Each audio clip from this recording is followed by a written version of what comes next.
EA has released its first hockey game on the Nintendo Wii, and it's called NHL Slapshot. This game has been built exclusively for the Wii, and you can tell by its bare-bone feature list. You have a few minigames, a season mode, and a Pee-wee to Pro mode. Pee-wee to Pro mode is definitely the focus of NHL Slapshot, and is the most to do of all the modes. You get to pick which league you start from, but the most fun is to start at the youngest age, the Pee-wee level. You can decide to play as an existing hockey pro, or even create your own. If you create your own, there are a few different things you can edit. You can change your number, your player type, your equipment, and your face. When choosing your face, you can choose a few generic faces, or even decide to look like a real-life hockey pro. For example, you can look like Jarome Iginla, Dion Phaneuf, Alexander Ovechkin, Sidney Crosby, or any of your favorite NHLers. Throughout your career, you earn something called boosts. Boosts increase a certain attribute or attributes by equipping them.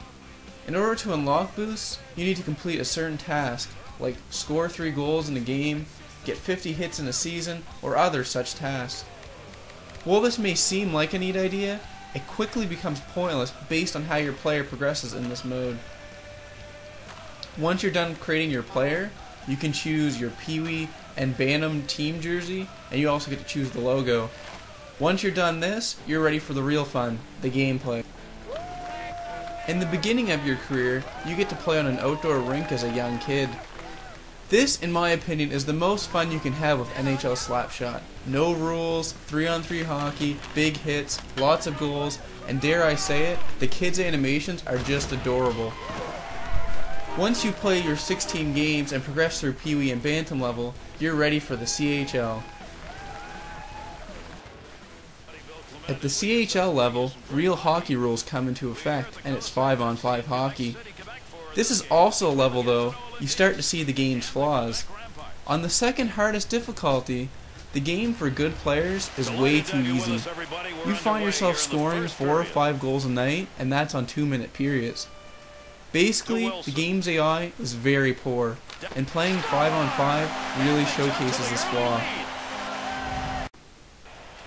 However, if you want some more challenge and try to play on Superstar difficulty, all your teammates suddenly become useless. Even the worst players on the other team will be able to stick handle end to end and go through your entire team. If you pass your computers, however, they will do absolutely nothing with the puck. This forces you to put up 4 goals a night if you want to be competitive at this difficulty level. Even if you put up 2 or 3 goals a night, this usually isn't enough for your team to win. There are a few other problems worth mentioning in Pee-wee to Pro mode. One of my biggest issues with this mode is how your player progresses. Basically, you earn experience after every game for doing well, but even on the shortest periods and at the highest difficulty level, my player was reaching 99 overall or close to it before my first season was even done. Having a Gretzky-like character can be fun, but the problem is how it kills the longevity of the game for core gamers. For example, what's the point of replaying a season when you're already maxed out overall? Another problem is with the drafts in the game. They seem almost random. My player got drafted 7th overall in both the Bantam and NHL draft, despite me leading the league in scoring, hits, plus minus, in almost every category.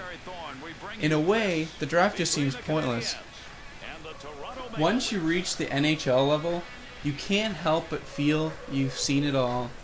Once again, you have to raise your attributes, score 3 goals a night if you want to be competitive, and play against poor AI. I couldn't help but feel I've already seen everything this game has to offer within just a few hours of playing it. If you were a fan of the NHL Hit series and looking for that arcade style but fun hockey game, you may want to stick with NHL Hits just for now. While this game might appeal to the very casual gamer, I can't see how core gamers will enjoy this game very long. The problem is, if you do consider yourself a casual gamer, just looking to swing a wee hockey stick around and have some fun, the price is hard to justify a recommendation. The game is the same price as a AAA Xbox 360 game or a PS3 game, which means this game is more expensive than your average Wii game. The game also screams that it should be a party game, But when the game is already that expensive, plus you need to buy extra sticks, you're looking to shell out a lot of cash.